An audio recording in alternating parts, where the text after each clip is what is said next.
ہندوستان نے کچھ شرائط عائد کی. ان شرائط سے قطع نظر نہ صرف ان کی خلاف ورزی ہو گئی ہے اور اس کے بعد اقوام متحدہ کی قراردادوں کی خلاف ورزی مسلسل ہو رہی ہے، بلکہ اب اس وقت جو ہے 5 اگست یہ 2019 سے جو کچھ کشمیر میں ہو رہا ہے وہ کشمیر کا کریکٹر، کشمیر کا تشخص وہ ختم کیا جا رہا ہے. مثلا اس وقت تک 3 ملین ڈومیسائلز ڈسٹریبیوٹ کر دی گئی ہیں اور ہندوستان کی دیگر ریاستوں کے باشندوں کو کشمیر میں آنے کے لیے، بسنے کے لیے، ملازمت اختیار کرنے کے لیے، اسٹوڈنٹس کے اسکالرشپس کے لیے اور ہر لحاظ سے کشمیریوں پر فائز ہونے کے لیے یہ اقدامات کر دیے گئے ہیں. کشمیری اب وہاں پر اس طرح رہ رہے ہیں ایسا لگتا ہے کہ وہ کسی ریفیوجی کیمپ میں رہے ہیں. یوں تو دنیا دیکھ رہی ہے کہ کشمیر سے کسی کو نکالا نہیں گیا ہے اس وقت 5 اگست کے بعد، لیکن عملاً پریکٹیکل جو شیپ ہے کشمیر کی وہ یہ بن رہی ہے کہ وہاں وہ شیلٹر لیے ہوئے ہیں، ریفیوجی ہیں، مہاجرین ہیں، ان کا اپنا وطن نہیں ہے بلکہ یہ ملک جو ہے یہ ہندوستانیوں کا ہے، دہلی کے حکمرانوں کا ہے، مودی کی اس سلطنت کا ہے. لہذا اس وقت جو سب سے بڑی بات ہے وہ یہ ہے کہ revival of that public conscience, وہ اویئرنیس پیدا کی جائے جس کا مقصد یہ تھا کہ اقوام متحدہ کی قراردادوں کو عملی جامہ پہنایا جائے. اس کے بارے میں اویئرنیس ختم ہو گئی ہے. کوئی عالمی سوچ نہیں ہے، کوئی عالمی ضمیر نہیں ہے جو جاگ رہا ہے، بلکہ اسی طرح صورتحال کو حالات کے رحم و کرم پر کشمیریوں کو چھوڑ دیا گیا ہے. اور اس طرح سے ہندوستان اپنی تمام منمانی کارروائیاں کشمیر میں کر رہا ہے جو انتہائی ڈینجرس ہے، خطرناک ہے، جس کے تھرٹ سے بظاہر ہمیں معلوم ہو رہا ہے کہ یہ تھرٹ صرف ایک بستی کے لیے ہوگا، کشمیر کے لیے، کشمیر کی ویلی کے لیے یا جموں کے ریجن کے لیے نہیں. یہ ایک تھرٹ جو ہے یہ پورے اس خطے کے لیے ہے، اس ریجن کے لیے ہے. اور ہمیں جو موجودہ جو اسرائیل فلسطین میں کر رہا ہے اور جو اس نے کیا ہے اب تک، اس کو دیکھ کر ہمیں سمجھ لینا چاہیے کہ کشمیر میں فیوچر میں کیا ہونے والا ہے، کشمیریوں کا کیا مستقبل ہوگا اور اس خطے کا کیا مستقبل ہوگا. لہذا یہ 27 اکتوبر جو ہے اس لیے ساری دنیا میں آج جہاں بھی کشمیری ہیں، پاکستان تو بہرحال اس میں ایک فریق کی حیثیت سے، ایک وکیل کی حیثیت سے، ایک ہمدرد کی حیثیت سے، اپنی ایک حیثیت میں وہ اس میں کودا ہوا ہے گزشتہ 1975 ایئرز سے. لیکن بہرحال اسے اب ایسی صورتحال کہ اس میں کوئی ٹھوس، سالڈ اور پریکٹیکل شیپ میں سامنے آنا چاہیے تاکہ آئندہ کشمیریوں کو بچا دیا جائے. شکریہ.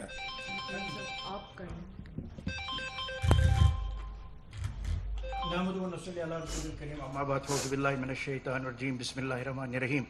جس طرح آپ لوگوں نے سنا ہے یہ 27 اکتوبر ہم کشمیری کیوں یوم سیاہ کے طور پہ مناتے ہیں، کیونکہ جب ہم 1947 کی طرف جاتے ہیں پھر ہم دیکھتے ہیں اقوام متحدہ کی جو قراردادیں ہیں، پھر ہم یہ بھی دیکھتے ہیں یہ مسئلہ کون لے کے گیا ہے. تو کیونکہ یہ ہسٹری ہے، وہ بھارت خود وہاں پہ لے کے گیا ہے. اور اس وقت سے آج تک اگر ہم دیکھتے ہیں جو انہوں نے وہ جو ناجائز قبضہ کیا ہے 27 اکتوبر کو، تو اس فوج میں آج تک اضافہ ہوا ہے. اس لیے ہم دیکھتے ہیں کہ 10 لاکھ کی فوج وہاں پہ موجود ہے. میں مختصراً آپ سے یہ بات کروں گا کیونکہ قائدین نے اس حوالے سے بات کی ہے. 5 اگست کے بعد بعد جو مقبوضہ کشمیر کی صورتحال ہے اگر ہم اس کو کمپیریزن کرتے ہیں تو جو وہاں پہ اس سے پہلے ظلم جبر ہو رہا تھا یا مولسٹیشن ہو رہی تھی یا ہیومن رائٹس وائلیشن ہو رہی تھی اس میں ڈبل اضافہ ہوا ہے. یعنی دا موسٹ ملٹرائزڈ زون جو اس وقت مقبوضہ کشمیر ہے وہ میرا مقبوضہ کشمیر ہے. یعنی لیونگ ہیل جس کو کہتے ہیں وہ میرا مقبوضہ کشمیر ہے, جس کو once upon a time paradise on earth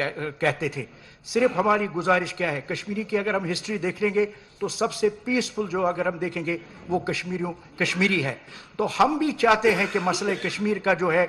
amicable حل ہونا چاہیے, لیکن ہم سمجھتے ہیں یہ حل کیوں نہیں ہو رہا ہے. اس کی بنیادی بات جو ہے وہ بھارت کی ہٹ درمی ہے. تو ہم سمجھتے ہیں یہ جو کشمیر کا مسئلہ ہے, کیونکہ ہندوستان اور پاکستان جو ہے دو نیوکلیر پاور ہے, یہ بھی میں یہاں پہ ضروری بتانا چاہوں گا, کیونکہ کشمیر کا مسئلہ کوئی دو طرفہ مسئلہ نہیں ہے, یہ کوئی بھارت اور پاکستان کے درمیان مسئلہ نہیں ہے, یا یہ کوئی مسئلہ بھارت اور کشمیروں کے درمیان نہیں ہے, بلکہ ایک بین الاقوامی مسئلہ ہے. تو اس لیے ہم سمجھتے ہیں کہ کشمیر کے مسئلے کا حل ہونا بہت ہی ضروری ہے, کیونکہ اس سے نہ صرف جنوبی ایشیا زد میں آئے گا بلکہ پورا امن جو ہے وہ منسلک ہے مسئلے کشمیر کے ساتھ. اور ہم اپنی قوم کو سلام پیش کرتے ہیں جو یہ لازوال قربانیاں دے رہے ہیں, اور ہم سمجھتے ہیں دیر سویر ہو سکتی ہے, لیکن ہم جو جدوجہد کرتے ہیں وہ حق پہ مبنی ہے, اور انشاءاللہ وہ دن دور نہیں جب کشمیری آزادی حاصل کر کے رہیں گے. اعوذ باللہ من الشیطان الرجیم, بسم اللہ الرحمن الرحیم. سب سے پہلے تو جو رسپیکٹیبل سپیکرز ہیں, حریت کے سینئر لیڈرز, صفی صاحب, رحمانی صاحب, ساغر صاحب, متین صاحب, جو بھی باتیں آج کی گئی ہیں یہ تو ایک روز کی بات ہے کشمیری قوم کے لیے ہندوستان کے جبر کا مقابلہ کرنا. اور یہ کافی عرصے سے جو ہماری سینئر حریت کی قیادت تھی وہ یہ بار بار بات کرتی تھی, جس میں شہید گیلانی صاحب بھی تھے, یاسین صاحب, شبیر شاہ صاحب, آسیہ صاحبہ, کہ امن کا راستہ اگر ہندوستان جو ہے وہ ہر راستہ جو ہے امن کا وہ اس کو چھوڑ کے وہ اپنی بربریت, چاہے وہ 5 اگست کے بعد جو کچھ اس نے کشمیریوں کے ساتھ کیا, چاہے ہم اپنی اگر ہسٹری اٹھا کے دیکھ لیں 27 اکتوبر جو بلیکسٹ ڈے ہے, جو وہ دن تھا جب ان کی آکوپیشنل فورسز پہلی دفعہ وہاں پہ آئی تھیں. تو ہماری حریت کی لیڈرشپ نے, کیونکہ کرنٹ ٹائمز کے ساتھ بھی بہت زیادہ کنیکٹیوٹی ہے پوری اس تحریک کی, کہ وہ زمانہ اور تھا, یہ زمانہ اب بایولوجیکل وارفیئر ویپنز ہیں, نیوکلیئر ویپنز ہیں, گلوبل ولیج ہے, جیو پالیٹکس کا زمانہ ہے, جیو اکنامکس کا, ورلڈ پیس جو ہے, اگر کسی جگہ پہ کوئی چھوٹی سی بھی کوئی جنگ ہوتی ہے تو پوری دنیا کے اندر جو ورلڈ آرڈر اس سے جو ہے ڈسٹرب ہو جاتا ہے. تو یہ وارننگ بار بار آتی رہی ہماری لیڈرشپ کی طرف سے کہ اگر مسئلہ حل نہیں ہوا تو یہ ایک سوسائڈل مشن کی طرف جو ہے مودی کی جو رجیم ہے اس کو لے کے جا رہی ہے. اور ہم نے ابھی جو حال ہی میں مڈل ایسٹ میں دیکھا ہے 7 اکتوبر کو, جو حال وہاں پہ غازہ کے اندر کیا جا رہا ہے, جو کشمیریوں کے ساتھ 5 اگست کے بعد باقاعدہ ایک سسٹمیٹک جینوسائڈ کیا جا رہا ہے, وار کرائمز کیے جا رہے ہیں, اور جو ورلڈ باڈیز ہیں سو کالڈ جو انٹرنیشنل ہیومن رائٹس کی آرگنائزیشنز یا جو ٹھیکیدار ہیں امن کے, ان کی طرف سے کوئی پریکٹیکل سٹیپ سامنے نہیں آئے. کنڈیمنیشنز آئی ہیں, رپورٹس آئی ہیں, مگر آج تک کوئی ان کو اکاؤنٹیبل نہیں کیا گیا, ان اپریسرز کو, ان آکوپیشنل فورسز کو. اور ابھی جو ہم لوگوں کے پاس 2 ایگزامپلس کانٹراسٹ کرنے کے ہیں, ایک تو یہ ہے کہ دنیا میں آج تک ایسا ہوا نہیں ہے کہ ایک وار زون کے اندر اتنی زیادہ فوٹیجز جو ہے سب کے سامنے آ رہی ہیں غازہ کی, جس میں بچوں کو بھی شہید کیا جا رہا ہے, بیبیز کو ہاسپٹلز میں, لمحہ بلمحہ پوری دنیا کے اندر انفارمیشن کا ایک it's an influx of information regarding what's happening there. اور اتنا ہی اسی دور کے اندر 21 سینچری میں مقبوضہ جموں کشمیر کے اندر ریموٹ مانیٹرنگ ہو رہی ہے, جب سیٹلائٹ کا دور ہے کہ یہاں پہ کسی کو بھی ایکسیس نہیں ہے, نہ انٹرنیٹ ہے, نہ کوئی وہاں کی انفارمیشن شیئر کی جا سکتی ہے. ایک میریکل ہوتا ہے کہ وہاں کی کوئی فوٹیجز آتی ہیں جو وار کرائمز کریں, اور وہاں پہ بھی اس اتنی ہائٹ پہ جو ہے وائلنس ہے ہندوستان کی اسٹیٹ کی طرف سے جو ان امیجنیبل ہے. وہاں پہ بھی کیمیکل ویپنز یوز کیے جا رہے ہیں, فاسفورس شیلز یوز کی جا رہی ہیں, پیلٹس یوز کیے جا رہے ہیں, ہاسپٹلس کو ٹارگٹ کیا جاتا ہے وہاں پہ, یہاں تک کہ ایمبولینسز کو بھی نہیں چھوڑا جاتا جس کے اندر انجرڈ پروٹیسٹرز آتے ہیں, جو ڈرائیورز ہوتے ہیں ایمبولینسز کو ان کو مار دیا جاتا ہے, ڈاکٹرز کے اوپر پیلٹس جو ہیں وہ شاور کر دیے جاتے ہیں. اور جب 5 اگست ہوا اس کے بعد کرونا آ گیا تو دنیا کا فوکس ایک اور جگہ پہ چلا گیا, اور تب انہوں نے وہ تباہی مچائی مقبوضہ جموں کشمیر میں ہماری لیڈرشپ کے ساتھ جو کچھ کیا. تو اب جو اس وقت جو ٹائم آ گیا ہے, ہم لوگوں کو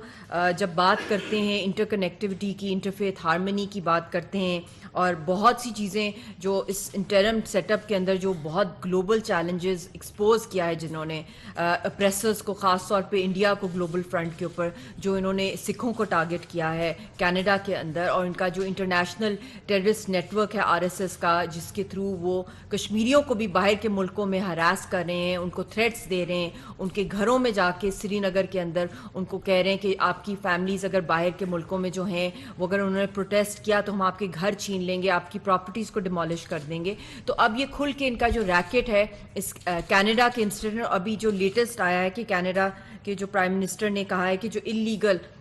ایکشن لیا ہے انڈیا نے, جو ان کے 40 کینیڈین ڈپلومیٹس ہیں انہوں نے ان کی ریووک کر دی ہے ان کا ڈپلومیٹک امیونٹی, جو کہ دنیا میں کہیں بھی آپ کر نہیں سکتے یونیلیٹرلی, اور it falls under international law. تو ایک کمپلیٹ ایک جنگل لا ہے وہاں پہ بھی. اور اسرائیل بھی جب یونائٹڈ نیشنز میں بھی گئے ہیں, جب وہاں پہ بھی انہوں نے پیپر پھاڑ دیا ہے جو وائلیشنز پیلسٹائن کے حوالے سے جو بتائی گئی ہیں. تو جب اس طرح کی ڈسٹربنسز دنیا کے اندر آ رہی ہیں تو we are in world war 3, اور ابھی تو چند مہینوں کے اندر الیکشن کیمپین مودی کی فل فلیج شروع ہو جانی ہے. اس کے اندر بھی پتہ نہیں اس نے کون سا وار سٹنٹ کرنا ہے کہ جو یہ 7 اکتوبر کو غازہ کے اندر ہوا ہے, پتہ نہیں اس سے بھی بڑا اس کا پلان ہے کشمیریوں کے ساتھ, تو ہو بھی رہا ہے اور اس سے بھی زیادہ مزید کرنے کی ہے. تو اب